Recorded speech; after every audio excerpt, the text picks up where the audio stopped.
안녕하세요. 저는 서울에 살고 있는 60대 후반의 이연자입니다. 남편이 바람이 났나 의심이 들었을 때 웃어야 할지 기가 막혀야 할지 몰랐습니다. 허망하다는 말이 딱 맞을까요? 분하기보다는 어이가 없어서 한참을 멍하니 있었습니다. 젊었을 적부터 믿을 구석 없는 인간이었지만 그래도 이 나이까지 함께 살아온 정이 있는데 이렇게 될 줄 몰랐던 제가 바보였나 싶었습니다. 제가 젊었을 적 요즘처럼 연애해서 결혼한 것도 아니었습니다. 남편을 아버지의 지인 소개로 만났지만 남편은 번듯한 직장 하나 없었던 사람으로 잘생기고 키가 훤칠한 거 그거 하나 말고는 아무것도 없던 사람이었습니다. 남편은 작은 회사에서 배달 일을 하면서 결혼해달라고 지겹도록 매달렸습니다. 처음엔 귀찮기만 했는데 어쩌다 보니 결혼했고 아이도 낳았고 그냥 그렇게 살아왔습니다. 결혼하고 신혼여행에서 돌아온 지 며칠 되지도 않았을 때였습니다. 남편이 친구들과 술 한잔하겠다며 나갔습니다. 한두 시간쯤 하고 들어오겠지 싶었지만 시간이 지나도 감감무소식이었습니다. 밤 12시가 넘고 새벽 1시가 되고 결국 새벽 3시가 되어서야 비틀거리며 집에 들어왔습니다. 그 꼴이 가관이었습니다. 문을 열고 들어오자마자 신발도 제대로 벗지 못하고 휘청거리더니 거실에서 옷을 하나씩 벗기 시작했습니다. 상의를 벗고 바지를 벗고 속옷까지 벗더니만 뭔가를 찾는 듯 방 안을 두리번거렸습니다. 피곤한 몸을 이끌고 겨우겨우 일어나 도대체 뭐 하는 거냐고 물었지만 남편은 내 말은 들리지도 않는다는 듯 장롱 앞으로 가더니 문을 확 열었습니다. 그러더니 갑자기 장롱 안을 향해 서서 그 자리에서 소변을 누기 시작했습니다. 순간적으로 제 눈을 의심했습니다. 여기서 지금 뭐 하는 거야? 제가 소리를 질렀지만 남편은 꿈쩍도 하지 않았습니다. 마치 당연한 곳에 볼일을 보고 있다는 얼굴이었습니다. 그 자리에서 멍하니 서 있다가 정신이 번쩍 들어 남편을 잡아 끌었지만 힘없이 풀린 몸이라 질질 끌려가듯 화장실로 밀어 넣었습니다. 그때까지도 남편은 자신이 뭘 했는지도 모르는 얼굴이었습니다. 여기가 화장실인 줄 알았네. 남편은 헛웃음을 치더니 그대로 변기 뚜껑도 안 열고 앉아서 고개를 떨궜습니다. 그 모습을 보고 있자니 분노보다 허탈함이 먼저 몰려왔습니다. 결혼이란 게 원래 이런 것인가 싶었습니다. 제가 뭘 잘못해서 이런 꼴을 보고 있어야 하나 싶었습니다. 신혼의 설렘이란 게 있었을 텐데 그날 새벽 그 장롱 앞에서 이 인간이 평생 나한테 짊어지게 할 짐이 무엇인지 깨달았습니다. 그날 그 사건 이후 저는 이혼을 결심했습니다. 신혼여행에서 돌아온 지 며칠 되지도 않았는데 남편이 새벽까지 술을 마시고 들어와 장롱 문을 열고 거기에 소변을 보는 모습을 보고 나니 더 이상 이 사람과 함께 살 이유가 없다고 생각했습니다. 아무리 실수라 해도 한 사람과 평생을 함께할 마음이 있었다면 저런 모습을 보일 수 있을까 싶었습니다. 그 순간 결혼이란 게 참 덧없다는 생각이 들었습니다. 다음 날 아침 남편은 머리를 감싸 쥐고 끙끙 앓고 있었습니다. 숙취 때문이겠지 싶었지만 제 얼굴을 보자마자 표정이 굳어졌습니다. 제가 밤새 아무 말도 하지 않은 채 등을 돌리고 잤으니 분위기가 심상치 않다는 걸 느꼈겠죠. 어제 내가 뭐 실수한 거지? 저는 대답하지 않았습니다. 남편은 거실로 나가더니 장롱 앞에 섰습니다. 바닥에 남아있는 물기를 보고서야 무슨 짓을 했는지 깨달았는지 멍하니 서 있더군요. 그리고는 제 앞에 다가와 무릎을 꿇었습니다. 미안해. 정말 미안해. 술이 너무 과했던 것 같아. 다시는 안 그럴게. 그 말을 듣고도 저는 아무런 감정이 들지 않았습니다. 분노도 아니고 슬픔도 아니고 그냥 이 사람이 저와 함께할 인연이 아니었구나 하는 확신만 들었습니다. 이혼하자고 말하려는데 남편이 제 손을 붙잡고 간절하게 말했습니다. 진짜 다시는 안 그럴게. 제발 용서해줘. 한 번만 봐줘. 그날 이후로 남편은 매일 사과했습니다. 출근 전에도 퇴근 후에도 자기 전에까지 끊임없이 사과했습니다. 처음 며칠은 일부러 대꾸도 하지 않았습니다. 하지만 그럼에도 불구하고 계속 용서를 구하는 모습을 보니 조금은 흔들리기도 했습니다. 하지만 이상하게도 그때는 이혼장을 꺼내 들지 않았습니다. 매일같이 사과하며 용서를 구하는 남편을 보면서 정말 바뀌려고 하는 건지 아니면 잠시 제 눈치를 보고 있는 건지 지켜보고 싶다는 생각이 들었습니다. 결혼한 지 겨우 2개월 만에 남편은 회사에서 해고되었습니다. 처음에는 남편이 뭐라 변명을 늘어놓았지만 결국 회사 사정이 어렵다는 핑계를 대며 정리해고를 당했다고 했습니다. 그 말을 듣는 순간 앞으로의 삶이 순탄치 않겠다는 예감이 들었습니다. 당장 생계를 위해 어떻게든 일을 해야 하는데 남편이 마땅한 일자리를 구하지 못하자 친정아버지가 결국 나섰습니다. 아버지께서 운영하는 공장에서 일하라고 하셨습니다. 남편은 처음에는 자존심이 상하는 듯 고개를 푹 숙이고 아무 말도 하지 않았습니다.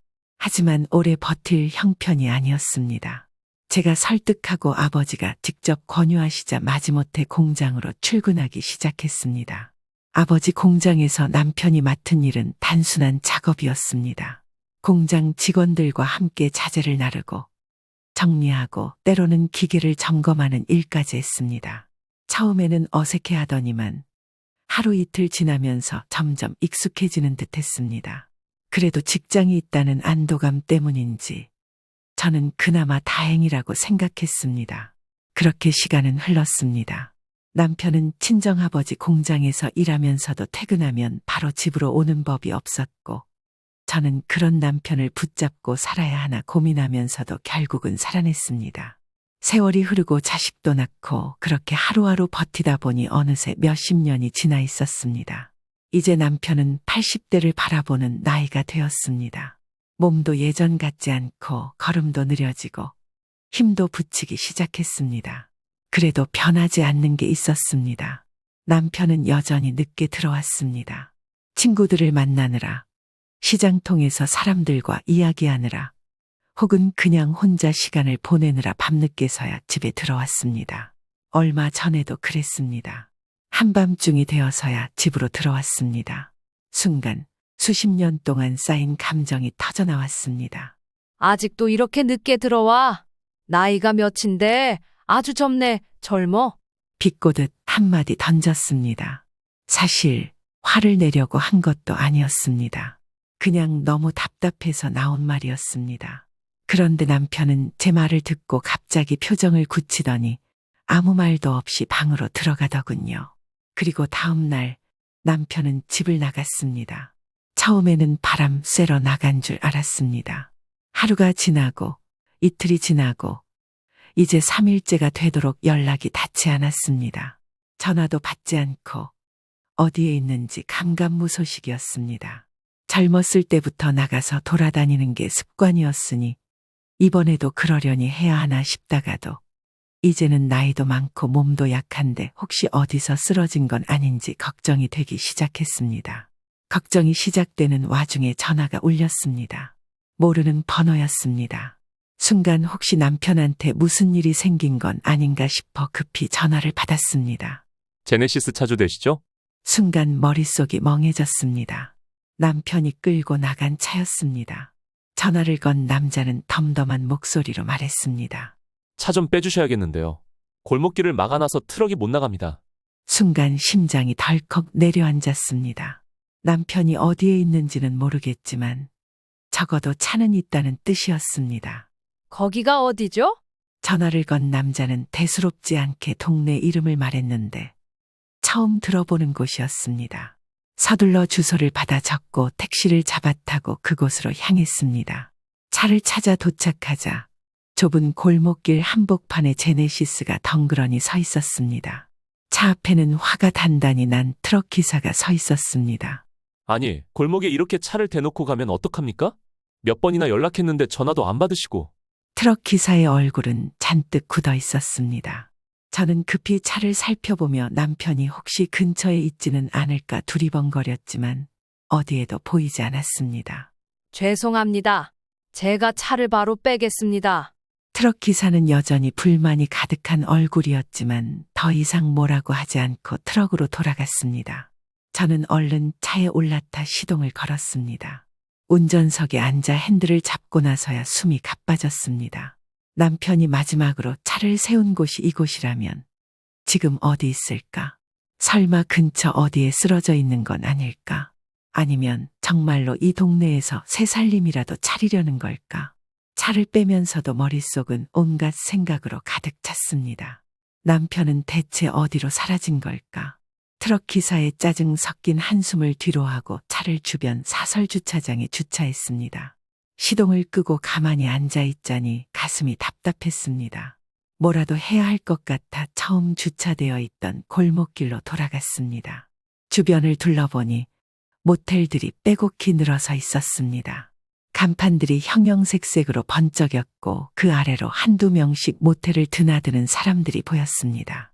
모텔 입구 앞에서 담배를 피우는 남자들, 웅성거리며 걸어가는 젊은 커플, 그리고 간판 불빛 아래 어둠 속으로 사라지는 그림자들. 순간 머릿속에서 퍼즐이 맞춰졌습니다. 여기 어디선가 남편이 나올 거야. 심장이 덜컥 내려앉았습니다. 그동안 술 마시고 늦게 들어온 날들이 몇 번이나 있었던가. 결혼 초부터 쭉 이어진 패턴이었습니다. 다만 그땐 증거가 없었을 뿐이죠. 이번엔 달랐습니다. 남편이 스스로 흔적을 남겼습니다. 분노가 치밀어 올랐습니다. 두 눈으로 직접 확인해야겠다는 생각뿐이었습니다. 저는 주변을 둘러보다가 길가에 버려진 부서진 식탁을 발견했습니다. 다리는 4개 중 하나가 빠져 있었고 남은 3개는 여전히 단단해 보였습니다. 그중 가장 튼튼해 보이는 다리를 잡고 힘껏 잡아당겼습니다. 한 번에 빠지지 않아 몇 번을 더 흔들었더니 결국 부러진 채 손에 쥐어졌습니다. 그렇게 저는 전봇대 옆에 서서 식탁 다리를 쥐고 기다렸습니다. 가로등 불빛 아래 제 그림자가 길게 드리워졌습니다. 바람이 살짝 불었고 모텔 간판에서 흘러나오는 네온사인이 깜빡였습니다. 문이 열릴 때마다 안에서 흘러나오는 음악 소리가 들렸다 끊어지기를 반복했습니다. 손에 쥔 식탁 다리를 쥐어짜듯 꽉 움켜쥐었습니다. 몇십 년을 함께 살아오면서도 이 순간만큼은 남편이 어떤 표정을 짓고 나올지 상상이 되지 않았습니다. 시간이 얼마나 흘렀을까? 저 멀리 모텔 입구에서 문이 열렸습니다. 그리고 그곳에서 비틀거리는 발걸음으로 익숙한 실루엣이 나타났습니다. 드디어 남편이 나왔습니다. 남편의 손에는 쓰레기 봉투가 들려 있었습니다. 저는 순간적으로 멈칫했습니다. 모텔에서 나오면서 손에 쓰레기를 들고 있다. 이게 대체 무슨 상황인가 싶었습니다. 하지만 생각할 겨를도 없이 속에서 울컥 치밀어 올랐습니다. 이 인간이 진짜 여기서 뭐 하는 거야? 여자는 어딨어? 소리를 지르며 남편을 향해 뛰어갔습니다. 머릿속이 하얘졌고 손에 쥔 식탁 다리가 더 꽉 쥐어졌습니다. 남편은 저를 보자마자 화들짝 놀란 눈치였습니다. 마치 꿈에도 생각하지 못한 사람을 본 것처럼 눈이 커졌고 당황한 기색이 역력했습니다. 황급히 손에 든 쓰레기 봉투를 바닥에 내려놓더니 두 손을 들어 저를 막아섰습니다. 아니, 당신 여기서 뭐 하는 거야? 내가 묻는 말에 대답해. 여자는 어디 있냐고? 제 목소리에 골목길이 쩌렁쩌렁 울렸습니다. 모텔 입구에서 담배 피우던 남자들이 고개를 돌려 쳐다봤고 길 건너 편의점에서 계산하던 사람이 멈칫하며 이쪽을 바라봤습니다. 하지만 그런 건 신경 쓸 겨를이 없었습니다. 남편은 억울한 듯 두 손을 흔들며 외쳤습니다. 여자는 무슨 여자? 무슨 소리 하는 거야? 그럼 당신이 여기서 뭐 하는데? 모텔에서 나오는 거 다 봤어? 남편은 헛웃음을 치더니 깊은 한숨을 쉬며 머리를 극적였습니다. 진짜 오해하지 마. 이 나이에 무슨 바람이야? 나 여기서 배달하고 있었어. 배달. 순간 그 말이 무슨 뜻인지 이해되지 않았습니다. 남편이 배달. 나 요즘 자동차로 배달 알바하고 있어. 지금도 짜장면 배달 다녀왔어. 남편은 옷 주머니에서 영수증 한 장을 꺼내 보였습니다. 거기엔 모텔 203호, 짜장면 하나, 짬뽕 하나라고 적혀 있었습니다. 저는 그 자리에서 얼어붙었습니다. 뭐? 당신이 돈 아끼는 거 알잖아. 나도 손 벌리기 싫어서 어떻게든 돈 벌어보려고 자동차 배달 알바 시작한 거야. 근데 지금 무슨 오해를 하고 날 이렇게 따라와서 난리를 치는 거야. 남편은 한숨을 내쉬며 바닥에 떨어진 쓰레기 봉투를 다시 주워 들었습니다. 이거 봐. 이 모텔 사장님이 배달 올 때마다 쓰레기도 좀 버려달라고 해서 들고 나오는 거야. 손에 들린 봉투를 다시 보니 안에는 음식물 쓰레기와 빈 병들이 들어 있었습니다. 한순간에 상황이 머릿속에서 정리되었습니다. 모텔에서 여자를 만난 게 아니라 배달을 갔던 거였습니다. 남편이 며칠 동안 연락이 안 됐던 것도, 늦게 들어온 것도 다 배달 일이 늦게 끝나서였던 겁니다. 순간 머리가 띵해졌습니다. 남편이 그제야 제가 손에 들고 있던 부서진 식탁 다리를 보더니 황당한 얼굴로 저를 바라봤습니다. 아니, 당신 그걸로 나 때리려고 한 거야? 저는 맥이 풀려 손에 쥐고 있던 식탁 다리를 툭 떨어뜨렸습니다. 하, 진짜 사람 기막히게 만드네. 남편은 어이없다는 듯 웃더니 저를 바라보며 말했습니다. 아니, 당신은 대체 나를 뭐라고 생각한 거야? 순간 뭐라고 해야 할지 몰라 입을 꼭 다물었습니다. 창피함이 몰려왔지만 그보다 더 큰 건 수십 년 동안 남편을 전혀 믿지 못했던 제 자신에 대한 씁쓸함이었습니다. 마음 한편은 여전히 개운치 않았습니다.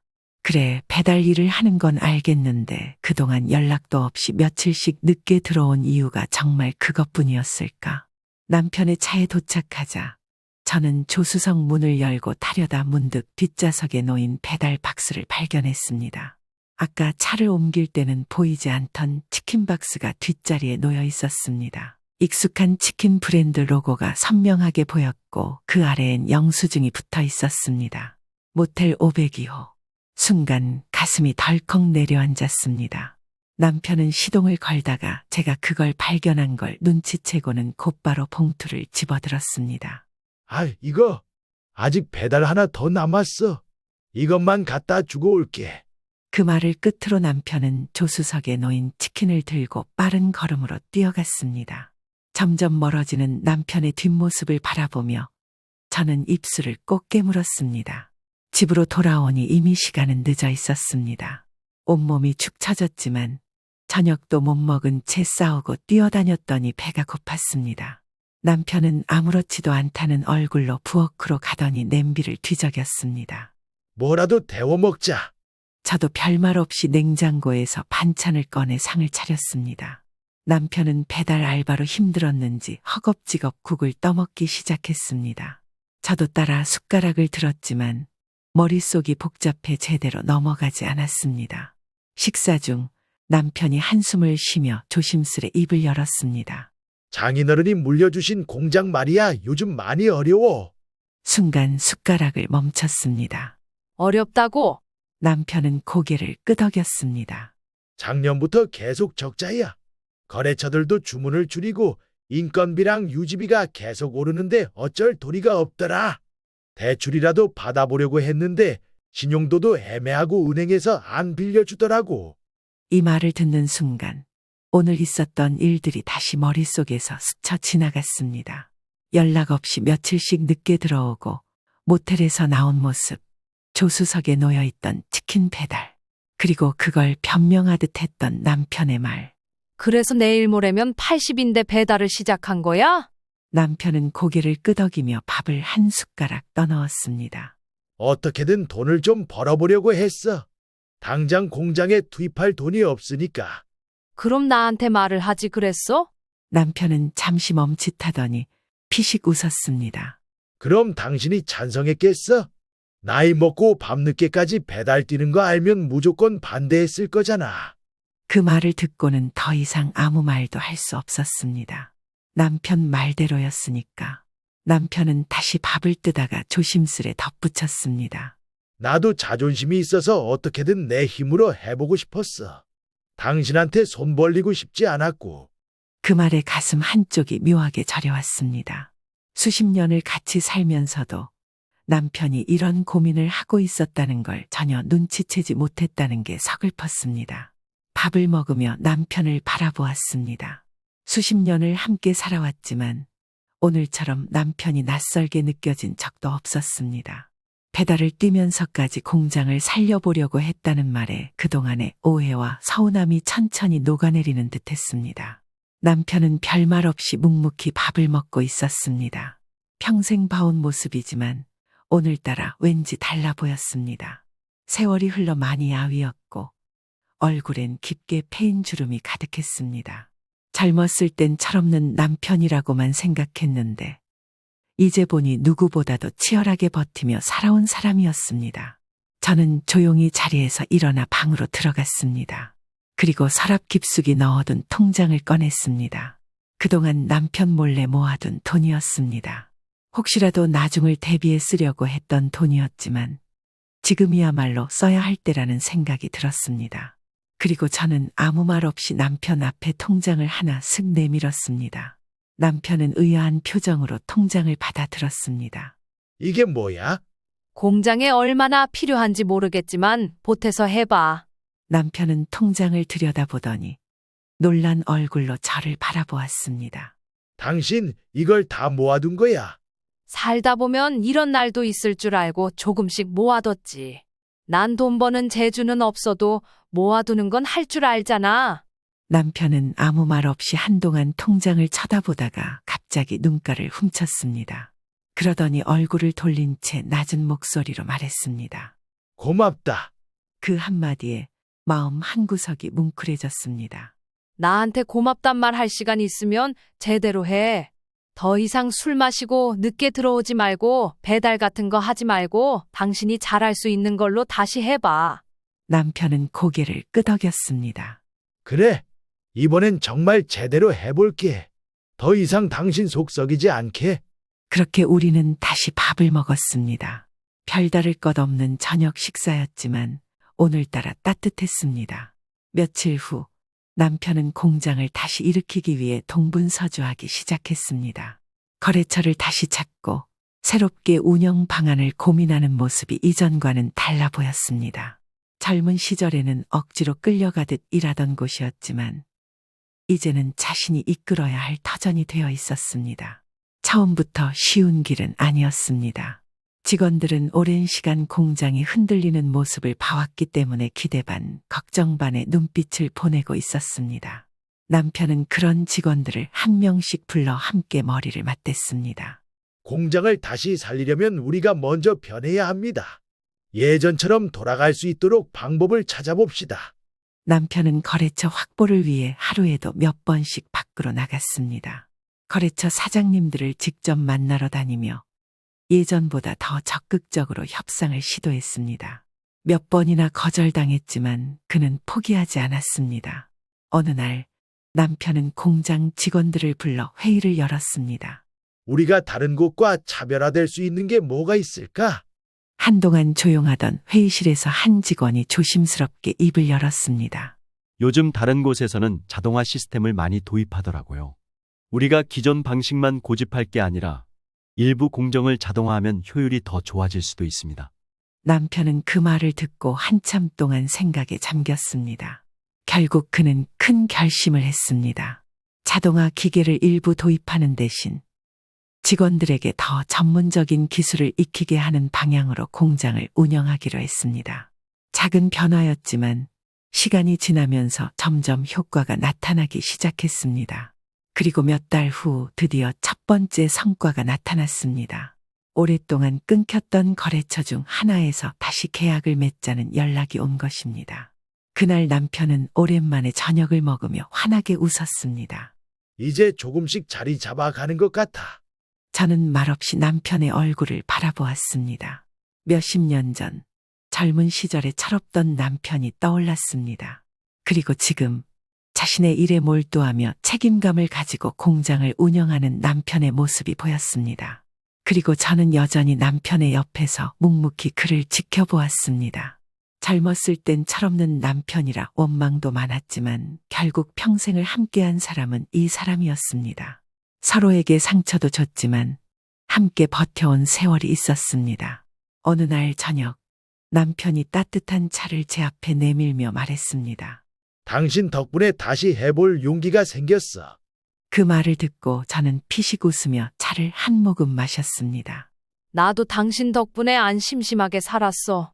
사업이 조금씩 안정되면서 남편의 얼굴에도 다시 생기가 돌기 시작했습니다. 매일같이 거래처를 찾아다니고 직원들과 함께 공장을 돌보며 예전처럼 활기차게 일했습니다. 처음엔 걱정도 했지만 남편은 예전과 다르게 정말 최선을 다하고 있었습니다. 덕분에 공장은 다시 자리를 잡았고 매출도 조금씩 오르기 시작했습니다. 그렇게 시간이 흐르고 이제는 남편도 슬슬 미래를 고민하기 시작했습니다. 어느 날 저녁 식탁에서 밥을 먹던 남편이 아들에게 조심스레 말을 꺼냈습니다. 이제 공장이 자리를 잡았으니 너도 슬슬 물려받을 준비를 해야 하지 않겠냐? 아들은 밥을 먹다 말고 남편을 바라보았습니다. 아버지, 아직은 좀 이르지 않아요? 남편은 고개를 저었습니다. 이르긴 뭐가 일러. 너도 외부 업체에서 경력도 쌓았고 이제는 직접 운영해 볼 때가 됐다. 언제까지 남 밑에서만 일할 거냐? 아들은 잠시 고민하는 듯 했지만 결국 작게 웃으며 고개를 끄덕였습니다. 알겠어요. 아버지가 그렇게 생각하신다면 한번 해볼게요. 남편은 흐뭇한 표정을 지으며 고개를 끄덕였습니다. 좋다. 이 공장은 내 할아버지 때부터 내려온 거다. 힘들 때도 있었지만 너까지 이어가 준다면 더할 나위 없이 좋겠지. 저는 그 모습을 조용히 지켜보며 미소를 지었습니다. 수십 년 전 남편이 아버지 공장에서 일하던 모습이 떠올랐습니다. 그때는 모든 게 불안했지만 이제는 우리가 걸어온 길이 헛되지 않았다는 걸 느꼈습니다. 창밖에는 봄이 오고 있었습니다. 우리 두 사람도 오랜 시간을 돌아 다시 같은 곳을 바라보고 있었습니다. 안녕하세요. 저는 70대 중반의 박정자입니다. 저는 평생을 가족을 위해 헌신하며 살았습니다. 남편이 세상을 떠난 지도 벌써 49일이 흘렀습니다. 그동안 정신없이 장례를 치르고 손님을 맞이하느라 제대로 슬퍼할 겨를도 없었습니다. 이제야 겨우 혼자 남겨진 현실이 실감났습니다. 오늘은 남편의 49제입니다. 정성껏 음식을 마련하고 제사상을 차렸습니다. 남편을 위해 마지막으로 해줄 수 있는 일이라고 생각하며 한 접시 한 접시 정성을 담아 올렸습니다. 그런데 거실에서 들려오는 아들의 목소리가 귀에 거슬렸습니다. 엄마, 이제 다 끝났잖아? 아버지도 가셨고 이 집도 정리해야지. 저는 순간 손에 쥐고 있던 나물 접시를 내려놓았습니다. 무슨 소리를 하는 거니? 아들은 한숨을 쉬더니 옆에 서 있는 며느리를 힐끗 쳐다보았습니다. 며느리가 먼저 나섰습니다. 어머니, 우리 솔직하게 얘기해요. 아버님도 안 계신데 이 집이랑 재산 문제 정리해야 하지 않겠어요? 아버님 명의로 되어 있는 거 다 우리한테 주시면 돼요. 순간 저의 손끝이 떨렸습니다. 지금 네 아버지 49제를 올리는 날이다. 이런 말을 해야겠니? 그러자 아들이 비웃듯 웃으며 대꾸했습니다. 아버지가 돌아가시고 나서부터 엄마는 이 집에 혼자 계셨잖아. 이제 팔아서 정리하고 우리도 우리 몫을 받아야지. 엄마도 나이 드셨으니까 요양원 같은 데 들어가시면 되고. 저의 심장이 철렁 내려앉았습니다. 평생 피땀 흘려 가족을 위해 살아왔는데 이제 남편이 떠나고 나니 아들과 며느리는 집을 정리하고 돈만 챙기려는 것이었습니다. 그때 며느리가 한심하다는 듯 팔짱을 끼며 말했습니다. 그러니까 이런 전통 같은 거 하지 마세요. 제사상이 무슨 의미가 있어요? 그냥 이걸로 끝내고 빨리 정리해 주세요. 그러더니 제사상에 놓인 접시를 툭툭 밀었습니다. 순간 상이 흔들리며 접시들이 기울어졌습니다. 이런 거 다 의미 없어. 그 순간 제 인내심이 끊어졌습니다. 이게 도대체 무슨 짓이야?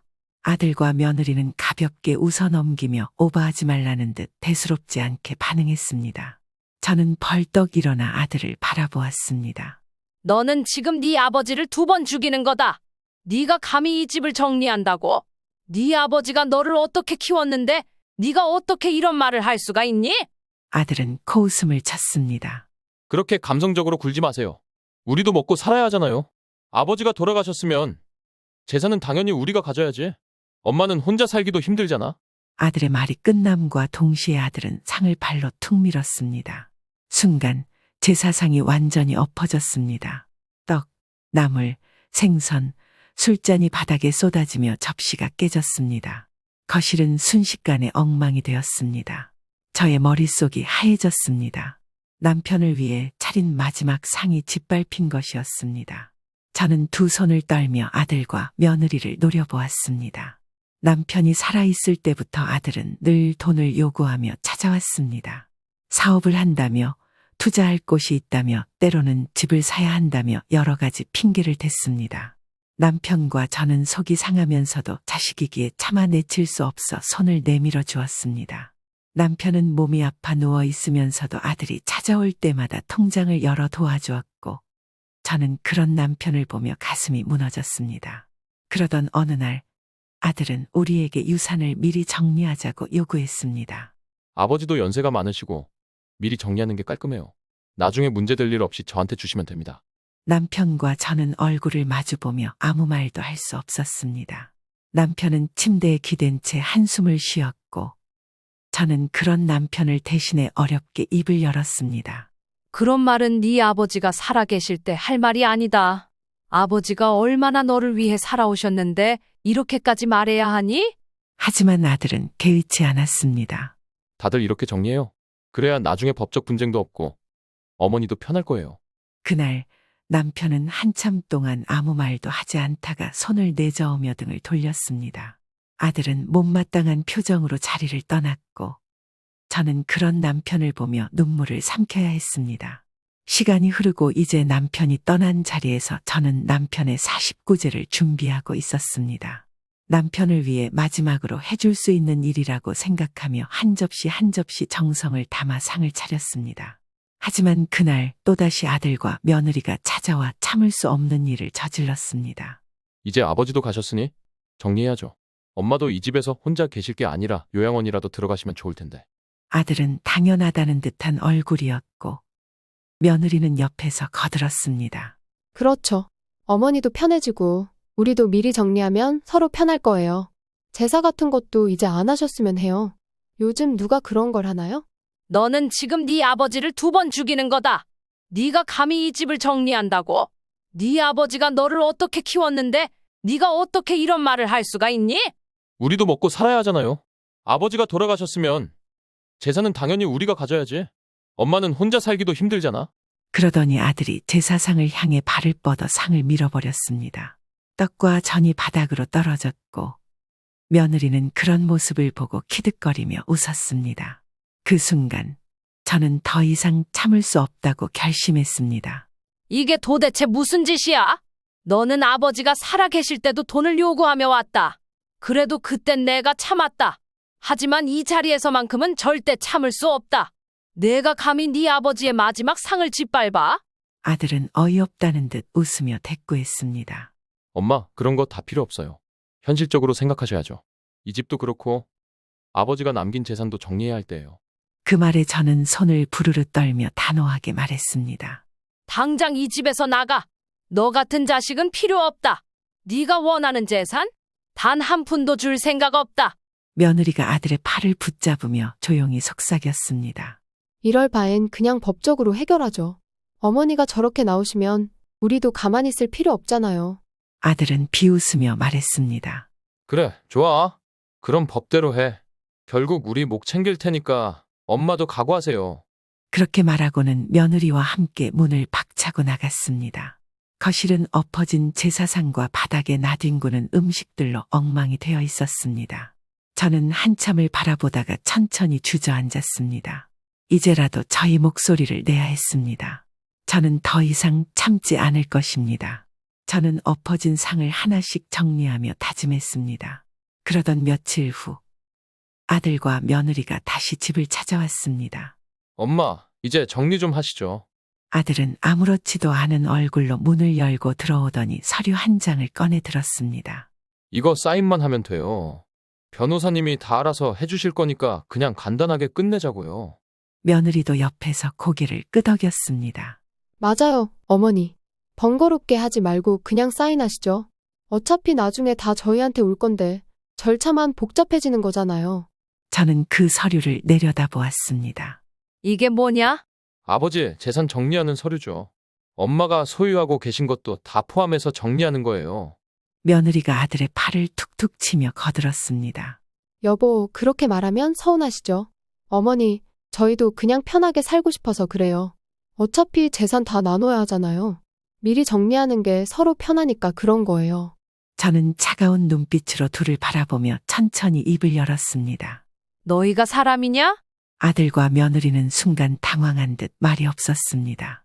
49제 날까지 와서 내 아버지의 제사상을 엎어놓고 이제 와서 사인만 하라고? 아들은 헛웃음을 치며 말했습니다. 엄마가 아직도 그걸 가지고 그래요? 그냥 실수였잖아요. 실수? 제 목소리가 떨리기 시작했습니다. 네 아버지를 위해 마지막으로 차린상을 짓밟아 놓고 그게 실수라고. 아들은 짜증난다는 듯 손을 휘저었습니다. 아이, 됐고. 엄마도 이제 고집 그만 부리고 현실을 보세요. 다 정리하고 요양원이라도 들어가세요. 편하게 사실 수 있잖아요. 그래요, 어머니. 이 집도 너무 오래됐고 혼자 계시기 힘드시잖아요. 저는 더 이상 말을 섞을 가치도 없다는 듯 고개를 저었습니다. 나가. 엄마, 지금 당장 나가라고 했다. 다시는 이 집에 발도 들이지 마라. 아들은 얼굴을 찡그리며 말했습니다. 엄마, 너무하네. 결국 법적으로 가야겠네. 그때였습니다. 현관문이 덜컥 열리더니 누군가 집 안으로 들어왔습니다. 사모님, 안녕하세요. 늦었지만 장례식 때 못 찾아뵈어서 인사드리러 왔어요. 손님이었습니다. 남편과 친했던 지인 부부였습니다.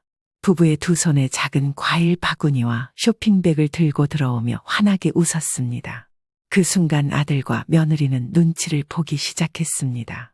아, 저희는 내일 다시 올게요. 아들은 서류를 급히 접어 가방에 넣더니 며느리와 함께 허둥지둥 현관으로 향했습니다. 갑자기 가세요? 손님이 놀라며 물었지만 아들과 며느리는 인사도 없이 문을 나서며 대꾸했습니다. 네? 일이 있어서요. 다음에 올게요. 문이 닫히는 소리가 집안에 울려 퍼졌습니다. 저는 속이 시원하면서도 씁쓸한 마음으로 한숨을 내쉬었습니다. 손님은 어리둥절한 표정으로 저를 바라보았습니다. 무슨 일 있었어요? 저는 빙그레 웃으며 고개를 저었습니다. 아니에요. 아무 일도 없었어요. 손님과 함께 차를 마시면서도 저는 속으로 다짐했습니다. 저는 젊었을 때부터 오로지 가족을 위해 살아왔습니다. 남편과 함께 한 푼 두 푼 모아 작은 가게를 열었고 비바람이 몰아쳐도 땡볕이 내리쬐어도 가게 문을 닫는 날 없이 일했습니다. 남편이 허리 한 번 제대로 펴지 못하고 손에 굳은 살이 박히도록 일했던 것도 모두 아들을 위해서였습니다. 아들이 태어났을 때부터 저와 남편의 삶은 온통 아들의 중심으로 돌아갔습니다. 더 좋은 옷을 입히고 더 좋은 음식을 먹이기 위해 저와 남편은 허름한 옷을 입고 허기를 참고 살았습니다. 학비가 모자라면 남편은 밤낮 없이 일했고 저는 쪼개고 아끼며 그 부족한 부분을 채웠습니다. 과외비가 필요할 때면 단 한 번도 안 된다는 말을 하지 않았습니다. 아이가 원하면 어떻게든 해주고 싶었고 저와 남편만 고생하면 된다고 생각했습니다. 그러나 그렇게 키운 아들은 점점 변해갔습니다. 어릴 때는 부모 품에서 한없이 어리광을 부리던 아이가 성장하면서 효도는커녕 부모를 찾는 일조차 줄어들었습니다. 결혼을 하고 가정을 꾸린 뒤에는 더더욱 연락이 뜸해졌고 연락이 올 때마다 이유는 한 가지뿐이었습니다. 돈이 필요하다는 것이었습니다. 사업을 시작하겠다며 돈을 요구하고 더 큰 집으로 이사를 가야 한다며 손을 벌리고 때로는 투자 기회를 놓치면 안 된다며 부모에게서 마지막까지 끌어내려 했습니다. 저와 남편은 속이 상하면서도 차마 외면할 수 없었습니다. 아들이기 때문이었습니다. 부모라면 자식을 끝까지 책임져야 한다고 믿었고 부모가 힘들어도 아들의 삶이 나아질 수 있다면 기꺼이 희생할 수 있다고 생각했습니다. 남편은 몸이 아파 제대로 서 있지도 못하면서도 통장을 열어 아들에게 건넸고 저는 그런 남편을 보며 속이 타들어가는 기분이었습니다. 하지만 저는 이제야 깨달았습니다. 저와 남편이 평생을 바쳐 사랑하고 뒷바라지한 아들은 이제 부모를 짐처럼 여기고 있었습니다. 그러면서도 부모의 재산은 당연히 자기 것이 되어야 한다고 믿고 있었습니다. 그러나 남편은 떠나기 전 아들이 어떻게 변해가는지를 알고 있었습니다. 그가 마지막까지 손에서 놓지 않은 것은 바로 유언장이었습니다. 남편이 남긴 유언장을 펼쳐본 저는 결심했습니다. 더 이상은 참지 않겠다고. 남편이 남긴 뜻을 그대로 따르고 남편이 평생 지켜온 것을 지켜낼 것이라고. 저는 남편이 남긴 유언장을 가방에 넣고 변호사 사무실로 향했습니다. 손에 힘이 들어갔습니다. 이제는 더 이상 참지 않겠다고 다짐하며 문을 열었습니다. 변호사는 저를 조용히 맞아주었습니다. 어머니, 오시느라 힘드셨죠? 저는 고개를 끄덕이며 가방에서 유언장을 꺼냈습니다. 이걸로 모든 걸 정리하고 싶습니다. 남편이 남긴 재산을 원래 뜻대로 처리할 수 있도록 도와주세요. 변호사는 유언장을 찬찬히 읽어 내려갔습니다. 남편분께서 상당히 신중하게 작성하셨군요. 전 재산을 기부하는 것으로 되어 있습니다. 네, 이미 기부처도 정해두었습니다. 아들에게는 단 한 푼도 남기지 않기로 했습니다. 변호사는 고개를 끄덕였습니다. 그렇다면 법적으로 문제가 되지 않도록 철저히 준비하겠습니다. 그리고 아드님께서 결혼할 때 해준 집과 사업자금에 대해서도 반환 소송을 진행하시겠습니까? 네, 그 아이가 아버지가 살아있을 때도 돈을 요구했고 아버지가 떠난 뒤에도 제사상을 뒤엎으며 재산을 정리하라고 요구했습니다. 그런 아이에게 남길 것은 없습니다. 집과 사업도 돌려받겠습니다. 변호사는 서류를 정리하며 말했습니다. 알겠습니다. 법적으로 가능한 부분은 모두 진행하겠습니다. 그리고 아드님과 며느님께 재산 정리권으로 변호사 사무실에서 만나자는 연락을 드리겠습니다. 네, 그 아이들도 이제 알아야 합니다. 남겨줄 것은 하나도 없다는 걸요. 그렇게 저는 변호사의 도움을 받아 아들과 며느리를 변호사 사무실로 부르게 되었습니다. 며칠 후 고급 가죽 소파가 놓인 변호사 사무실에 아들과 며느리가 앉아 있었습니다. 엄마, 드디어 정리할 생각이 드셨네요? 아들은 만족스러운 듯한 얼굴이었습니다. 며느리는 옆에서 조용히 미소를 지으며 말했습니다. 어머니도 결국 현실을 생각하셔야죠. 이제 확실하게 해두는 게 다들 편한 거니까요. 저는 무표정한 얼굴로 가만히 앉아 있다가 조용히 입을 열었습니다. 그래, 내 말대로 재산을 정리했다. 잘하셨어요, 엄마. 아버지 돌아가시고 힘드셨을 텐데 이제 다 정리하시고 편히 지내세요. 정리된 서류 가져오셨죠? 변호사가 자리에서 서류를 펼쳤습니다. 자, 아버님이신 고 김충호님의 유언장에 따라 아내인 박정자님께서 모든 재산을 정리하셨습니다. 아들은 재촉하듯 손을 내저으며 말했습니다. 네, 그러니까 결론만 말해주세요. 결국 엄마가 사인만 하면 되는 거죠? 변호사는 단호한 표정으로 아들을 바라보며 조용히 말했습니다. 아닙니다. 사인을 받을 일은 없습니다. 아들이 서류를 훑어보다가 눈썹을 찌푸렸습니다. 잠깐, 이게 뭐야? 변호사는 서류를 천천히 펼쳐 보이며 설명을 이어갔습니다. 어머님께서 현재 거주하고 계신 집은 본인 명의로 되어 있으며 법적으로 보호받고 있습니다. 따라서 어머님의 동의 없이는 이 집에 대해 어떠한 법적 조치도 취할 수 없습니다. 즉, 강제로 매각하거나 상속을 미리 지정하는 것 또한 불가능합니다. 그게 무슨 말이에요? 결국 엄마도 언젠가는 돌아가실 거고 이 집은 저한테 올 거잖아요. 그러니까 미리 정리하는 게 낫죠. 어머님께서는 이미 고인께서 남긴 유언에 따라 남은 재산을 전액 기부하기로 결정하셨습니다. 현재 법적으로 모든 절차가 진행되고 있으며 기부가 완료되는 순간 아드님께서 상속받을 재산은 하나도 남지 않게 됩니다. 아들과 며느리의 얼굴이 점점 굳어졌습니다. 아니, 말도 안 돼. 기부? 그건 엄마 혼자 결정할 일이 아니잖아요. 저는 자식이고 상속받을 권리가 있는데요? 현재 유산 상속은 고인의 유언에 따라 진행되며 고인의 뜻이 확실한 경우 이를 번복할 수 있는 방법은 거의 없습니다. 더군다나 어머님께서 본인의 재산을 기부하기로 결정하신 만큼 이를 무효하려면 법적으로 상당한 절차를 거쳐야 하지만 승소 가능성은 희박합니다. 며느리는 아들의 팔을 붙잡고 조용히 속삭였습니다. 이거 가만히 있으면 안 돼. 뭔가 방법이 있을 거야. 아들은 이를 악물고 변호사를 향해 소리쳤습니다. 좋아, 법적으로 한다면 우리도 소송 걸겠어요. 이건 말도 안 돼요. 우리도 상속받을 권리가 있다고요. 그러나 변호사는 태연하게 서류를 정리하며 대꾸했습니다. 소송을 제기하는 건 자유입니다. 하지만 이 유언장은 법적으로 철저히 검토되었으며 모든 절차가 적법하게 진행되고 있습니다.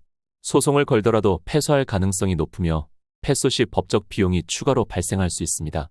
아들은 더욱 흥분하여 소리를 질렀습니다. 그래도 엄마가 죽으면 이 집은 결국 내 거잖아요. 엄마가 가지고 있어도 결국 남는 건 나한테 오는 거라고. 내가 죽고 나면 이 집도 정리에 기부하게 될 거다. 아버지는 마지막까지 네가 어떻게 행동했는지 알고 계셨다. 그래서 너한테 단 한 푼도 남기지 않기로 하셨다. 이건 말도 안 돼. 엄마, 농담이지? 나한테도 뭔가 남겨두셨겠지? 그렇지? 아니, 아무것도 남기지 않으셨다. 그리고 내가 결혼할 때 해준 집과 차, 사업 자금까지 모두 반환 소송을 걸어 회수할 거다. 아들의 얼굴에서 피가 쏙 빠졌습니다. 엄마, 그건 안 돼. 그건 이미 내 거잖아. 저는 조용히 변호사를 바라보았습니다. 그리고는 변호사가 담담한 목소리로 설명했습니다. 법적으로 부모가 증여한 재산이라도 일정 기간 안에 반환 소송을 제기할 수 있습니다. 특히 효를 저버리거나 부모를 학대했을 경우 법원은 반환을 허용하는 판결을 내릴 가능성이 높습니다. 어머니께서는 이미 소송을 제기하셨습니다. 며느리가 자리에서 벌떡 일어나며 소리쳤습니다. 이게 말이 돼요? 우리 집이고 우리 사업이에요. 어떻게 가져가신다는 거예요? 저는 냉정한 눈빛으로 대답했습니다. 너희가 한 짓을 생각해봐라. 네 남편은 아버지가 살아있을 때도 돈만 요구했다. 아버지가 돌아가신 후에는 내 앞에서 제사상을 뒤엎었고 나한테 재산을 빨리 정리하라고 요구했어? 나는 더 이상 너희에게 아무것도 남길 생각이 없다. 엄마, 어떻게 나한테 이럴 수 있어? 나는 네 아버지와 평생 너를 위해 희생하며 살았다. 하지만 돌아온 건 배신과 모욕뿐이었다. 이제라도 정신 차려라. 너희는 앞으로 한 푼도 기대하지 마라. 아들과 며느리는 충격에 빠져 아무 말도 하지 못했습니다. 아들은 이를 악물고 분노로 가득 찬 눈빛으로 저를 바라보았습니다. 엄마, 나중에 후회해도 돌이킬 수 없어. 지금이라도 생각 다시 해. 그러나 저는 미소를 지으며 단호하게 말했습니다. 후회할 일은 없다. 오히려 이제야 마음이 편하다. 아들과 며느리는 더 이상 할 말이 없는 듯 허둥지둥 문을 열고 사무실을 나갔습니다. 문이 쾅 닫히고 사무실 안에는 정적이 흘렀습니다. 변호사는 저를 향해 차분한 목소리로 말했습니다. 사모님, 괜찮으세요? 저는 천천히 고개를 끄덕였습니다. 네, 이제야 진짜로 남편과의 약속을 지킨 것 같습니다. 창밖을 바라보니 하늘이 맑고 푸르렀습니다. 그동안 가슴을 짓누르던 무거운 짐이 사라지는 듯한 기분이었습니다. 저는 변호사에게 마지막으로 인사를 하고 사무실을 나섰습니다. 차가운 바람이 불었지만 마음은 그 어느 때보다도 후련했습니다. 변호사 사무실에서의 실랑이가 끝난 후 저는 곧장 남편이 있는 산소로 향했습니다. 손에 작은 꽃다발과 남편이 생전에 좋아하던 약과 한 봉지를 들고 묘지를 바라보았습니다. 당신이 걱정했던 일이 결국 현실이 됐어. 아들은 결국 제사상까지 엎으며 돈만 밝히더라. 당신이 떠나자마자 내가 아직 살아있는데도 벌써부터 재산을 달라고 덤벼들더라고. 저는 천천히 숨을 들이마셨습니다. 그동안 참으면서 살아왔는데 더는 안 되겠더라. 그래서 변호사 찾아가서 정리했어. 우리 재산 하나도 안 남기고 다 기부하기로 했어. 그리고 이 집도 내가 떠나고 나면 아무도 손 뗄 수 없게 기부 절차 진행 중이야. 여보, 당신이 생전에 걱정했던 거 이제는 걱정 안 해도 돼. 난 이제 후회 안 해. 다 정리했어. 눈물이 나올 것 같았지만 꾹 참았습니다. 이제 슬퍼할 이유가 없었습니다. 저는 피식 웃으며 나직이 중얼거렸습니다. 결국 그놈들 문을 박차고 나가더라. 나한테는 두고 보라고 협박까지 하면서. 하지만 이제 나는 흔들리지 않아. 내가 죽어도 그들에게는 돌아갈 게 없어. 바람이 한 차례 스치며 풀잎이 흔들렸습니다. 마치 남편이 제 말을 듣고 대답하는 것처럼 느껴졌습니다. 여보, 이제 정말 편히 쉬어. 나는 앞으로 내 삶을 지키면서 살아갈 거야. 그렇게 한참을 남편의 산소 앞에서 시간을 보낸 후 저는 조용히 자리에서 일어났습니다. 묘소를 한 번 더 정리한 뒤 천천히 돌아서 걸어 나갔습니다. 하늘은 맑고 푸르렀습니다. 어느 날 현관 초인종이 울렸습니다. 문을 열어보니 아들과 며느리가 무릎을 꿇은 채 현관 앞에 있었습니다. 엄마, 저희가 잘못했어요. 아들은 눈물을 글썽이며 저를 올려다보았습니다. 며느리도 옆에서 고개를 숙이고 있었습니다. 어머니, 죄송해요. 한 번만 기회를 주세요. 저희가 너무 욕심을 부렸어요. 저는 두 사람을 한참 동안 내려다보았습니다. 예전 같았으면 마음이 흔들렸을지도 모릅니다.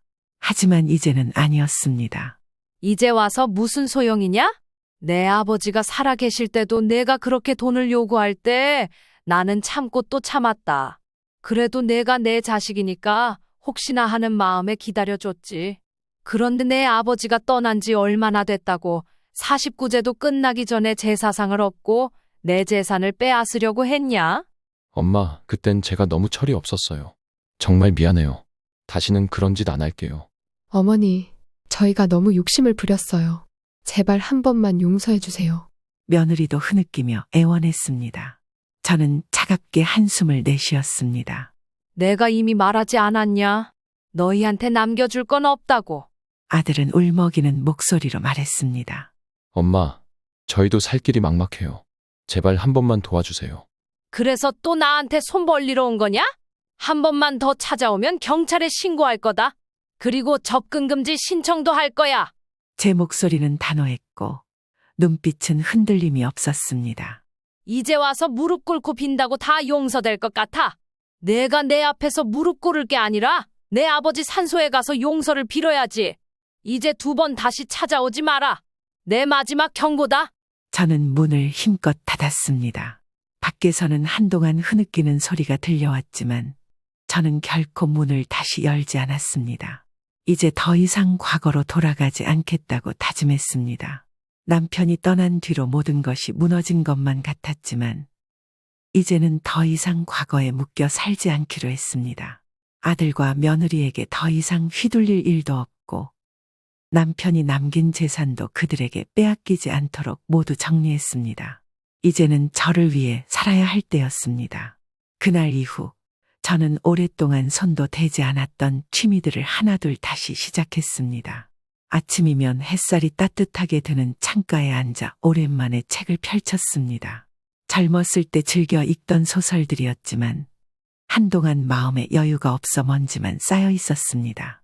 한 장, 2장 넘기다 보니 문장 속에서 잊고 지냈던 설렘이 다시 살아났습니다. 책을 덮고 커피를 한 모금 마시며 창밖을 바라보았습니다. 그동안 보이지 않던 것들이 눈에 들어왔습니다. 하늘은 유난히 맑았고 나무에는 새들이 지저귀며 바람에 흔들리고 있었습니다. 그동안 이렇게 아름다운 풍경을 놓치고 살았구나 싶어 혼자 피식 웃었습니다. 며칠 후 저는 동네 문화센터에 등록했습니다. 예전부터 배우고 싶었던 수채화 강좌가 있었습니다. 처음 붓을 들고 캔버스 위에 색을 채워나가는 순간 가슴이 두근거렸습니다. 어릴 적 꿈이 화가였지만 현실에 치여 한 번도 제대로 배워본 적이 없었습니다. 이제야 비로소 저만을 위한 시간을 가질 수 있게 된 것이었습니다. 어머님, 색감이 너무 예뻐요. 강사님이 제 그림을 보며 미소를 지었습니다. 저는 쑥스럽게 웃으며 대답했습니다. 아직 서툴지만 그리는 게 참 즐겁네요. 1시간 동안 그림에 집중하는 동안 머릿속이 복잡했던 일들이 모두 사라졌습니다. 무엇을 그릴지 고민하는 것이 즐겁고 색을 섞으며 새로운 느낌을 찾는 것이 설레었습니다.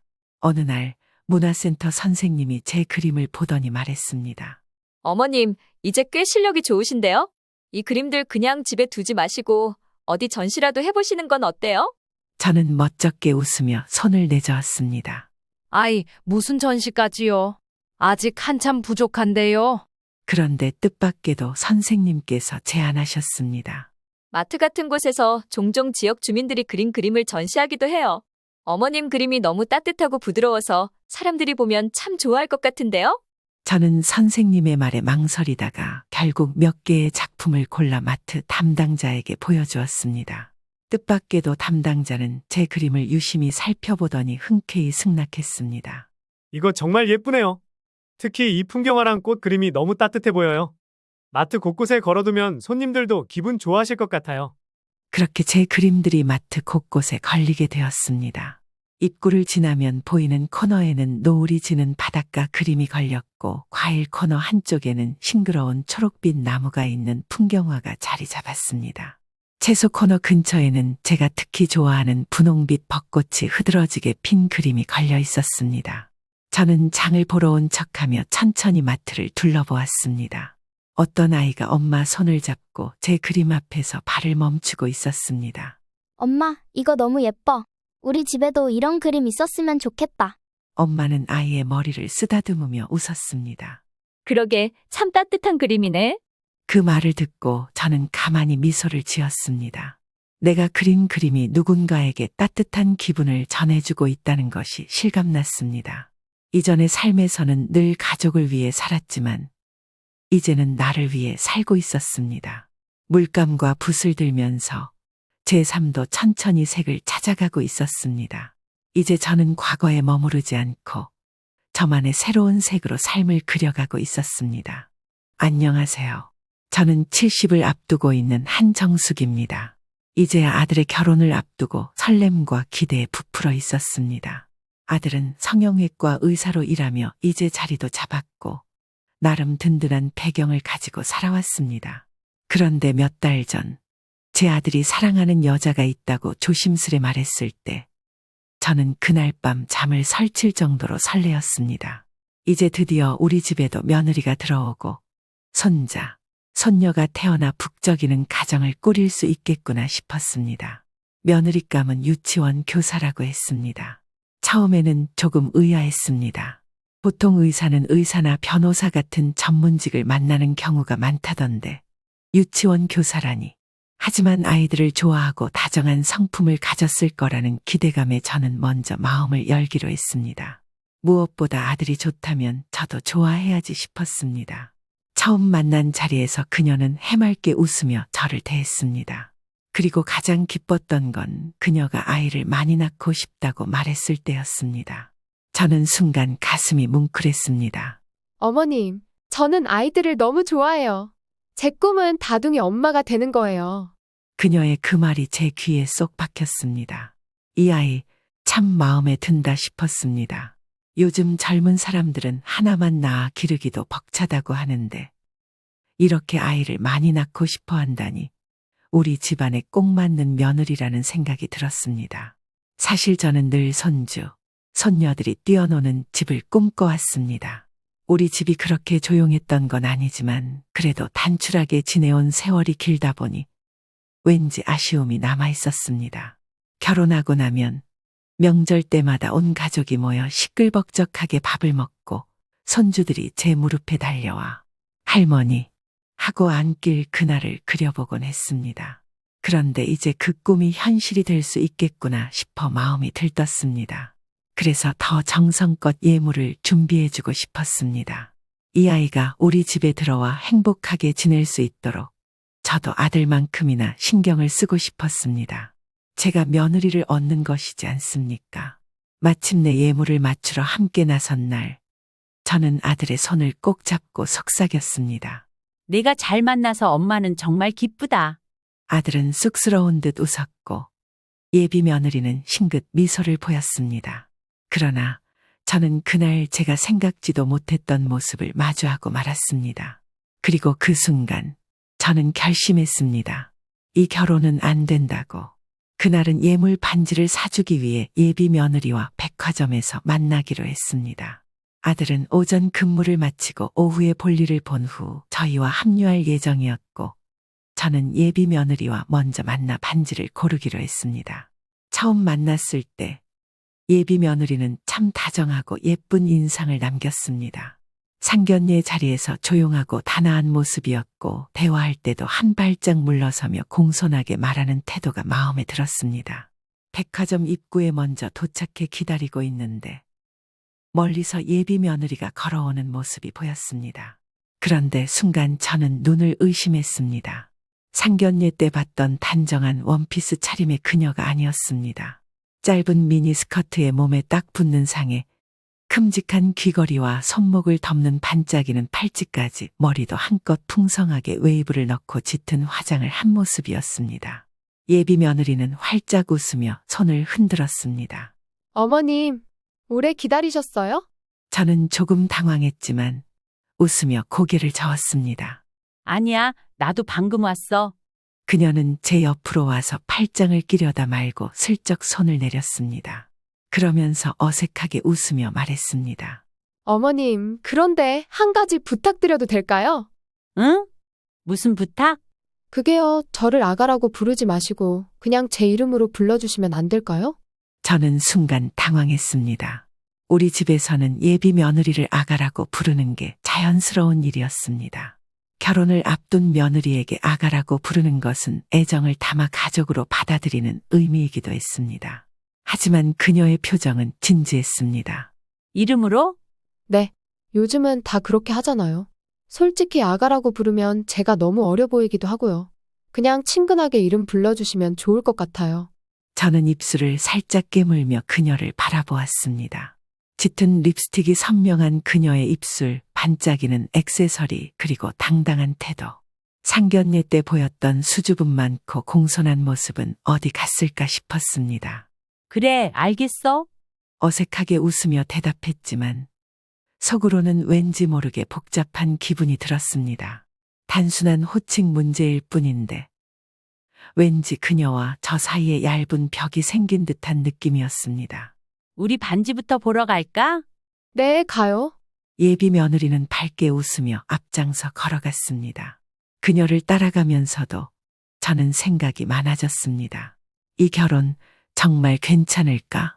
명품 주얼리 매장으로 들어서는 순간 반짝이는 조명 아래 진열된 수많은 액세서리들이 눈부시게 빛나고 있었습니다. 직원들이 정갈한 정장을 입고 정중한 미소로 인사를 건넸고 매장 특유의 은은한 향기가 퍼져 있었습니다.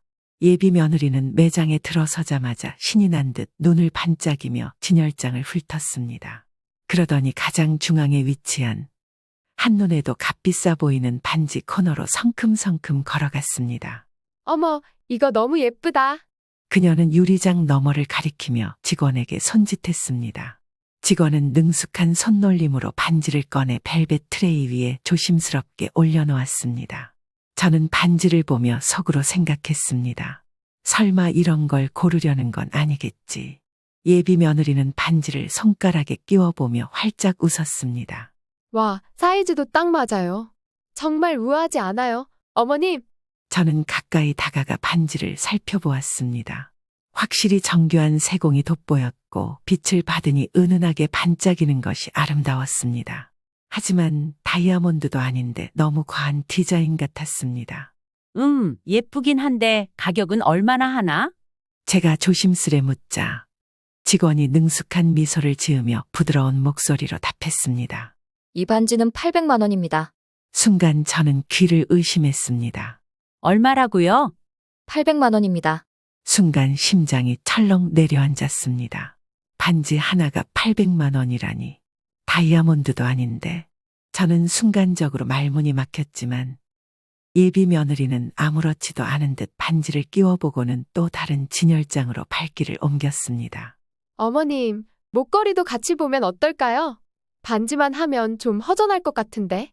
그녀는 별다른 망설임 없이 화려한 목걸이 세트를 가리켰습니다. 직원이 다시 조심스레 트레이 위에 목걸이를 올려놓았습니다. 큼지막한 보석이 촘촘히 박힌 화려한 디자인이었습니다. 이건 얼마인가요? 예비 며느리가 물었고 직원은 다시 환한 미소로 답했습니다. 이 목걸이는 1100만 원입니다. 이번에는 정말로 숨이 턱 막혔습니다. 반지와 목걸이를 합하면 거의 2천만 원 가까운 금액이었습니다. 너무 비싼 거 아니야? 제가 조심스레 말을 꺼내자 예비 며느리는 의아하다는 듯 저를 바라보았습니다. 비싸긴 하지만 예물 반지는 한 번 사면 평생 쓰는 거잖아요. 결혼할 때 제대로 하는 게 중요하지 않나요? 그래도 꼭 이렇게 고급스러운 걸 해야 하나 싶어서. 저는 애써 웃으며 둘러대봤지만 속에서는 걱정이 밀려오기 시작했습니다. 이 정도 가격이면 아들도 부담스러워할 텐데 예비 며느리는 그런 생각을 하는 걸까? 그녀는 아랑곳하지 않고 거울 앞에서 목걸이를 목에 대보며 환하게 웃었습니다. 결국 저는 마음을 접고 평생에 한 번뿐인 일인데라는 생각으로 눈 딱 감고 결제를 했습니다. 800만 원짜리 반지에 1100만 원짜리 목걸이까지 총 2천만 원 가까운 금액이 제 카드에서 빠져나가는 순간 속이 얼얼해졌습니다. 매장을 나서는 길, 예비 며느리는 싱글벙글하며 제 팔짱을 끼웠습니다. 어머님, 정말 감사합니다. 너무 예쁜 예물이 됐어요. 아, 맞다. 저 구두 환불해야 할 게 있는데 잠깐 들렀다 가면 안 될까요? 저는 이미 지칠 대로 지쳐 있었지만 애써 웃으며 고개를 끄덕였습니다. 응, 그럼 잠깐 화장실 갔다가 갈게. 그럼 어머님은 볼일 좀 보시고 천천히 오세요. 전 매장 먼저 가 있을게요. 그렇게 우리는 각자 갈 길로 향했습니다. 저는 사람들로 북적이는 백화점 화장실로 들어가 손을 씻으며 방금 있었던 일을 곱씹었습니다. 2천만 원 아들도 괜찮다 할까? 예물은 남는 거라지만 그래도 너무 과한 거 아닐까? 생각이 많아지는 찰나 화장실을 나서는 순간 뭔가 이상한 느낌이 들었습니다. 저게 뭐야? 저런 사람이랑 결혼하는 남자는 불쌍하겠다. 와, 너무 뻔뻔한 거 아니야? 사람들이 웅성거리며 백화점 한쪽을 바라보고 있었습니다. 자연스레 그쪽으로 시선을 돌린 순간 제 심장이 철렁 내려앉았습니다. 거기 예비 며느리가 있었습니다. 그녀는 구두 매장 앞에서 직원과 언성을 높이며 소란을 피우고 있었습니다. 아니, 제가 몇 번을 말해요? 구두를 신어봤더니 불편해서 환불하려고요. 당연히 받아줘야 하는 거 아닌가요? 직원은 난처한 표정으로 차분히 설명하고 있었습니다. 손님, 죄송하지만 이미 착용한 제품은 환불이 어렵습니다. 사용 흔적이 있는 경우 규정상 교환만 가능하십니다. 그러자 예비 며느리는 팔짱을 끼고 비꼬듯이 웃으며 소리쳤습니다. 아니, 착용한 적이 없다고요. 제가 여기서 신어보고 그냥 박스에 넣어뒀어요. 사용 흔적이 어딨다는 거예요? 직원은 한숨을 내쉬며 신발을 가리켰습니다. 바닥을 보시면 착용 흔적이 남아 있습니다. 저희가 처음 포장할 때 상태를 다 확인하고 드린 거라. 어이없네, 진짜? 내가 이거 신었냐고요? 누가 봐도 새 신발인데 왜 트집을 잡아요? 그녀는 주변을 두리번거리더니 갑자기 손님들에게 말을 걸기 시작했습니다. 여러분, 이거 보세요. 저는 제대로 된 서비스를 받으려고 왔는데 이 사람들이 말도 안 되는 이유로 환불을 안 해주네요. 요즘 시대에 이런 서비스가 어딨어요? 순식간에 사람들의 시선이 집중되었고 몇몇 손님들은 웅성거리며 그녀를 바라보기 시작했습니다. 진짜 뻔뻔하다. 신어놓고 새 거라고 우기네. 와, 환불 안 된다고 이렇게까지 난리치는 사람 처음 본다. 남편 될 사람은 불쌍하겠다. 수군거리는 소리가 여기저기서 들려왔습니다. 예비 며느리는 점점 더 격앙된 모습으로 목소리를 높였습니다. 이게 말이 돼요? 난 새 신발을 사러 왔지. 하자 있는 물건을 사러 온 게 아니라고요. 그러면서 진열된 구두를 획 집어들어 바닥에 내팽개쳤습니다. 이따위 물건을 비싼 돈 주고 팔아? 환불도 안 해주면서? 구두가 바닥을 구르는 소리와 함께 매장 안의 공기가 얼어붙었습니다. 직원들은 당황한 표정으로 눈치를 보았고 주변의 손님들은 속삭이며 그녀를 손가락질하기 시작했습니다. 주변 사람들의 시선이 부담스럽게 느껴졌습니다. 저는 마치 무대 위에 올라간 것처럼 온몸이 얼어붙었습니다. 도망치고 싶다는 생각이 간절했습니다.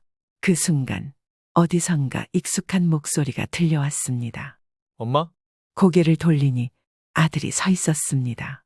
그는 황당한 표정으로 상황을 바라보다가 예비 며느리 쪽으로 다가갔습니다. 예비 며느리는 아들이 도착한 것도 아랑곳하지 않은 채 계속 흥분한 목소리로 외쳤습니다. 오빠, 여기 진짜 말도 안 돼. 구두 하나 환불해달라고 했을 뿐인데 완전 무시하고 있다니까?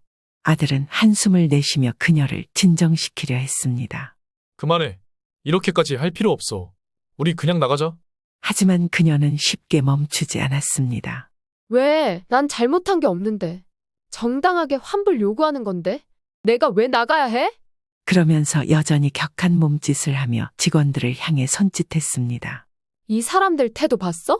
내가 고객인데 이렇게 무례하게 구는 게 말이 돼.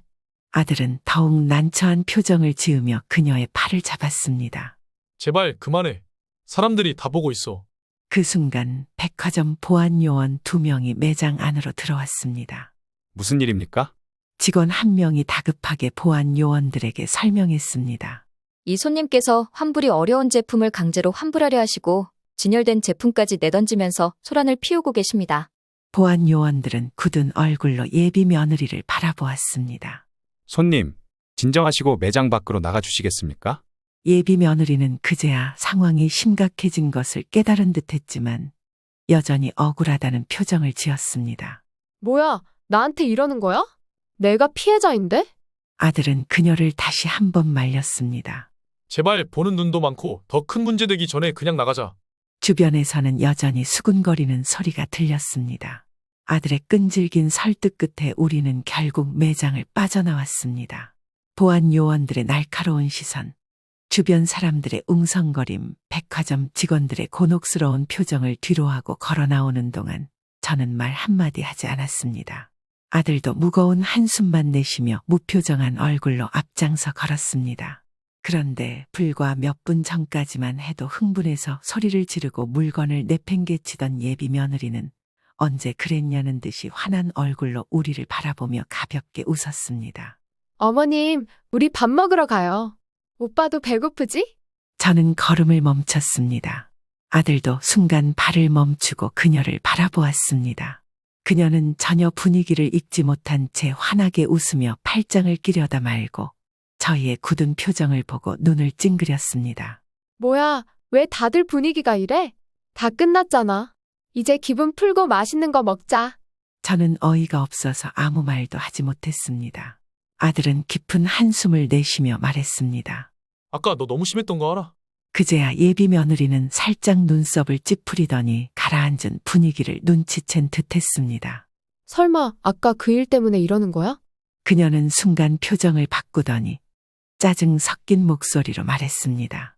아, 진짜 너무하네. 내가 뭐 그렇게 큰 잘못이라도 했어? 아니, 구두 환불이 정당한 요청이었잖아. 내가 피해자인데 왜 나만 나쁜 사람 되는 거야? 아들은 미간을 찌푸리며 낮은 목소리로 말했습니다. 내가 피해자인 게 아니라 내가 지금까지 어떻게 행동했는지를 생각해봐. 물건을 던지고 사람들 앞에서 소리 지르고 직원들까지 난처하게 만들었어. 그러자 예비 며느리는 아들을 노려보며 팔짱을 끼웠습니다. 뭐야, 지금 나한테 훈계하는 거야? 훈계가 아니라 내가 한 행동을 객관적으로 보라는 거야. 저는 여전히 아무 말도 하지 못했습니다. 이 상황이 믿기지 않았습니다. 그러자 예비 며느리는 저를 향해 돌연 날카롭게 말을 던졌습니다.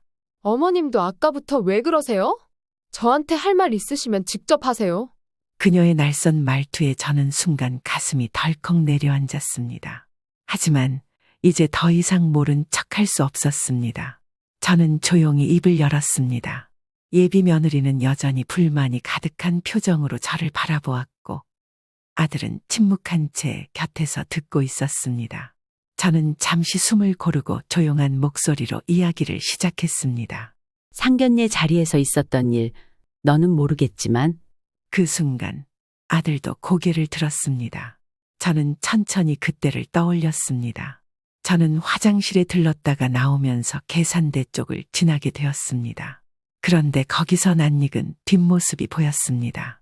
예비 며느리의 어머니였습니다. 처음엔 그저 계산을 하고 있는 줄 알았습니다. 그런데 그녀는 카운터 직원과 실랑이를 벌이고 있었습니다. 아니, 음식에서 머리카락이 나왔는데 전에 결제하라는 게 말이 돼요? 반은 낼 테니까 반은 못 내겠어요.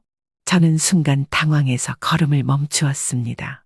손님, 죄송합니다. 그런데 이미 음식 대부분을 드셨고 음식값을 일부만 받는 건 어렵습니다. 그러자 그녀는 한숨을 내쉬며 말을 이었습니다. 이런 일은 고객이 왕 아니에요? 서비스도 이 정도면 엉망이잖아요. 머리카락이 나왔으면 사과하고 할인해 주는 게 맞는 거 아닌가요? 카운터 직원은 계속해서 난처한 얼굴로 사과했지만 그녀는 끝까지 버티며 반값만 내겠다고 주장했습니다. 저는 그 자리를 지나며 이상한 기분이 들었습니다. 예비 며느리의 어머니가 그렇게까지 따지는 모습이 낯설고 불편했습니다.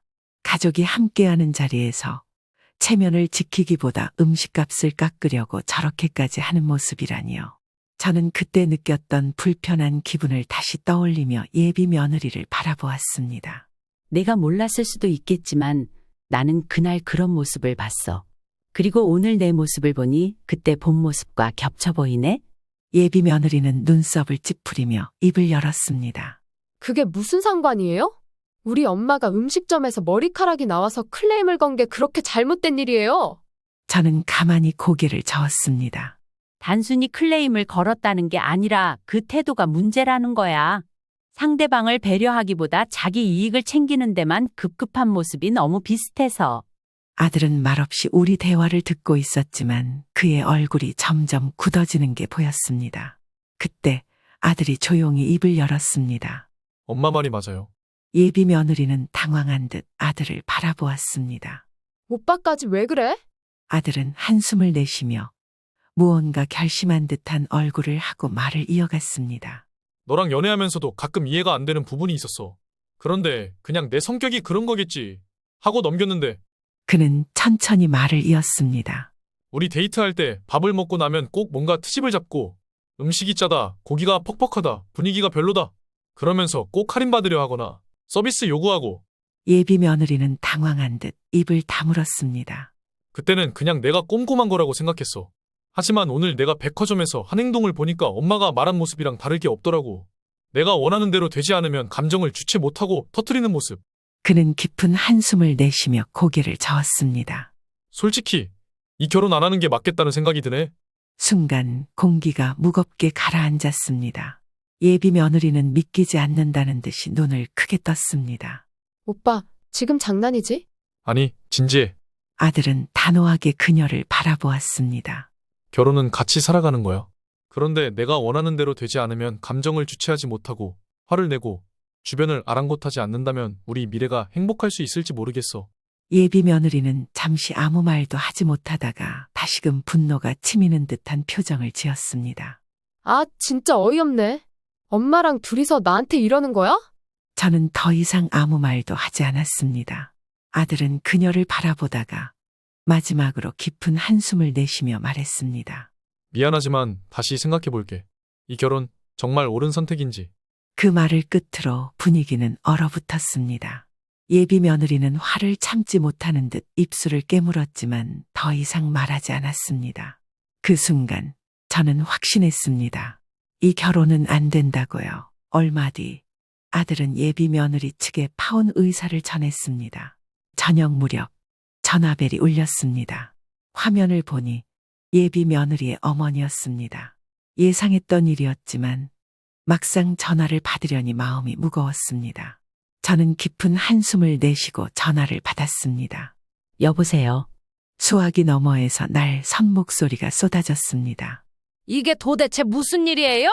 우리 딸한테 파혼하겠다고 통보했다면서요? 예비 며느리의 어머니는 화가 머리끝까지 난 듯 거칠게 말을 쏟아냈습니다. 이게 말이 되는 거예요? 결혼 준비까지 다 했는데 이제 와서 깨겠다고요? 결혼식장 들어갔다 나온 거나 다름없잖아요. 죄송합니다. 하지만 우리도 고민 끝에 내린 결정입니다. 고민 끝에 대체 뭐가 그렇게 큰 문제길래 우리 딸을 이렇게 모욕하는 겁니까? 그녀는 한치의 양보도 없다는 듯 흥분한 목소리로 쏘아붙였습니다. 저는 잠시 망설이다가 조용히 입을 열었습니다. 며칠 전 백화점에서 있었던 일을 알고 계시겠지요? 그 순간 상대방이 순간적으로 침묵했습니다. 무슨 일이 있었든 결혼을 깨는 게 맞다고 보세요? 그녀는 애써 목소리를 가다듬으며 되물었습니다. 우리 딸이 조금 감정이 격해졌을 수도 있어요. 하지만 누구에게나 그럴 수 있는 일이잖아요. 그래도 이건 아니죠. 예물 반지와 목걸이를 받았던 날 구두 환불 문제로 백화점에서 그렇게까지 소란을 피우는 모습을 보고 저는 너무 놀랐습니다. 단순한 화풀이가 아니라 감정을 통제하지 못하고 상대를 몰아붙이는 모습이었어요. 그 모습에서 우리 아들이 앞으로 어떤 결혼 생활을 하게 될지 생각하지 않을 수 없었습니다. 그녀는 여전히 분이 풀리지 않은 듯 날카롭게 말했습니다. 그러니까 겨우 그런 일로 결혼을 깨겠다고요? 너무 심한 거 아니에요? 그 일이 결정적인 계기가 된 건 맞습니다. 하지만 그게 전부는 아닙니다. 우리 아들도 결혼을 앞두고 그동안 연애하면서 이해하지 못했던 부분들을 다시 곱씹어 보았습니다. 그리고 스스로 이 결혼을 하지 않는 게 맞다고 판단한 겁니다. 그렇다면 우리 딸이 그날 받은 예물은 위자료라고 생각할 겁니다. 결혼을 깨겠다면 그 정도는 보상해 주셔야죠. 그 말에 저는 순간 어이가 없어 말문이 막혔습니다. 무슨 말씀이세요? 우리 딸이 받은 반지랑 목걸이요. 그거라도 가져야 억울하지 않겠어요. 저는 차분하게 대답했습니다. 이미 환불 처리 다 했습니다. 그 순간 전화기 너머에서 짧은 침묵이 흘렀습니다. 그러다 믿을 수 없다는 듯 그녀가 외쳤습니다. 뭐라고요? 그 다음날 백화점 가서 바로 환불했습니다. 결혼이 성사되지 않았으니 예물은 더 이상 의미가 없다고 판단했고요. 예비 며느리의 어머니는 순간 말을 잇지 못하다가 이내 날카롭게 쏘아붙였습니다. 정말 너무하시네요. 결혼을 이렇게 일방적으로 깨버리고 우리 딸을 모욕하고 이제 와서 예물까지 환불했다니 이게 사람이 할 짓이에요? 우리 아들도 이 결정을 내리기까지 많이 힘들어했습니다. 하지만 결혼은 단순히 형식적인 문제가 아니라 평생을 함께할 사람을 선택하는 일입니다. 지금 깨지는 게 서로에게 더 나을 거라고 생각합니다. 그녀는 마지막까지 불만을 터뜨렸습니다. 우리 딸이 받은 상처는 어쩔 거예요? 어떻게 책임질 거냐고요? 책임질 일이 아닙니다. 결혼은 서로 합의가 되어야 하는 것이지 일방적으로 강요할 수 있는 게 아닙니다. 그 말에 그녀는 더 이상 아무 말도 하지 못했습니다. 한동안 정적이 흐르더니 결국 그녀는 짧게 내뱉었습니다. 좋아요. 두고 봅시다. 그리고는 전화를 끊었습니다. 저는 전화기를 내려놓으며 깊은 숨을 내쉬었습니다. 이 결혼이 깨진 것이 결국 우리 아들에게 가장 좋은 선택이었다는 확신이 들었습니다. 다음 날 새벽, 저는 무거웠던 마음을 가라앉히기 위해 오랜만에 새벽 기도에 나섰습니다. 하늘은 아직 어둡고 차가운 새벽 공기가 피부를 스쳤지만 마음만큼은 이상하게도 가벼웠습니다. 교회로 향하는 길, 저는 지난 며칠간의 일들을 하나하나 떠올렸습니다. 아들이 예비 며느리와 파혼을 결심하고 예비 며느리의 어머니가 전화를 걸어 거칠게 따졌던 일, 그리고 끝까지 억울해하며 분노하던 그녀의 목소리. 하지만 그런 혼란 속에서도 아들은 흔들리지 않았고 저는 그 결정을 지지할 수 있었습니다. 교회에 도착해 두 손을 모아 조용히 기도를 올렸습니다. 기도를 마친 후 저는 조용히 자리에서 일어나 찬송가가 흐르는 예배당을 바라보았습니다. 교회를 나서며 저는 깊은 숨을 들이마셨습니다. 찬 공기가 폐 깊숙이 스며들었지만 마음 한편은 어느 때보다도 가벼웠습니다. 집으로 돌아가는 길, 골목마다 희미한 가로등 불빛이 깜빡이고 있었습니다. 아직 어둠이 짙게 깔려 있었지만 멀리서 서서히 밝아오는 새벽빛이 보였습니다. 마치 우리의 앞날을 비춰주는 것만 같았습니다. 이제야 모든 것이 제자리로 돌아온 듯한 기분이 들었습니다. 아들은 흔들림 없이 자신의 길을 선택했고 저는 그 곁을 지켜보며 올바른 결정을 내릴 수 있도록 도왔습니다. 이 결혼이 이루어지지 않은 것은 아픔이 아니라 축복이었습니다. 겉으로 보기엔 번듯한 인연 같았지만 그 속을 들여다보니 결국 함께하기 어려운 사람이었음을 깨닫게 해준 시간이었습니다. 저는 문득 아들이 처음 예비 며느리를 소개해줬던 날을 떠올렸습니다. 그날 저는 손주가 뛰어노는 집을 꿈꾸며 행복한 상상을 했습니다. 하지만 이제는 그 꿈이 잠시 미뤄진다 해도 괜찮다고 생각했습니다.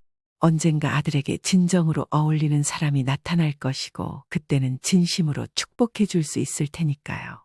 집 앞에 도착하니 동이 트기 시작한 하늘이 보였습니다. 그리고 저는 더 이상 뒤를 돌아보지 않았습니다.